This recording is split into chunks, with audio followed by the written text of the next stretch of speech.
Togo le clou avec la desserte en eau potable au Togo et ses chiffres hallucinants au détour de la publication du rapport sur l'indice de développement humain, IDH, 2023-2024 qui révèle que le Togo est passé de 0,539 en 2021-2022 à 0,547 en 2023-2024 et est classé pour la deuxième année consécutive premier dans l'espace UMOA, Union économique et monétaire ouest-africain, et quatrième cette année dans la CEDEAO, Communauté économique des États de l'Afrique de l'Ouest. Il circule de ces chiffres sur certains secteurs vitaux du Togo qui suffoquent. Selon la présidence de la République, le taux d'électrification nationale a considérablement augmenté au cours de ces dernières années, passant de 50% en 2020 à 68% en 2023. Il est avancé l'efficacité de plusieurs initiatives inclusives, en particulier CISO et le Fonds Tinga qui ont permis à plus de 600 000 ménages d'avoir accès à l'électricité. Au cours de la même période,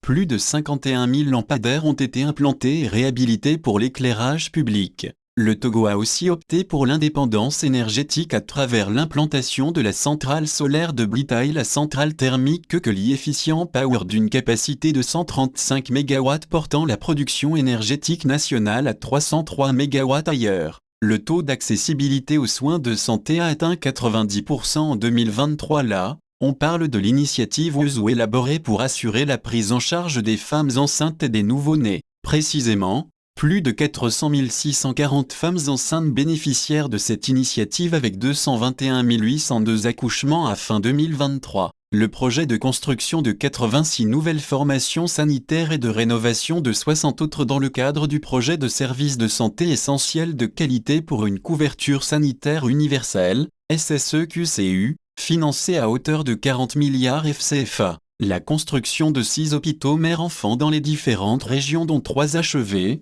le projet de réhabilitation et d'équipement des centres de santé préfectoraux et régionaux pour un coût de 7,36 milliards FCFA. Le clou avec la desserte en eau potable au Togo et ses chiffres hallucinants. Il est annoncé qu'en milieu rural, le taux de desserte en eau potable a grimpé de 47,7% en 2014 à 74,4% en 2023. En milieu semi-urbain, il a également progressé, passant de 42,6% à 55,9%. Enfin, en milieu urbain, il est passé de 47,7% à 69%, toujours sur la période sous revue. Selon le pouvoir, le Togo a réalisé des avancées notables en 10 ans, dans le domaine de l'accès à l'eau potable. Il est dit que plusieurs projets ont été lancés simultanément dans toutes les régions du pays, à l'instar du projet PASSCO, ou récemment du PACHMU, afin de renforcer le réseau de distribution, réhabiliter les infrastructures existantes,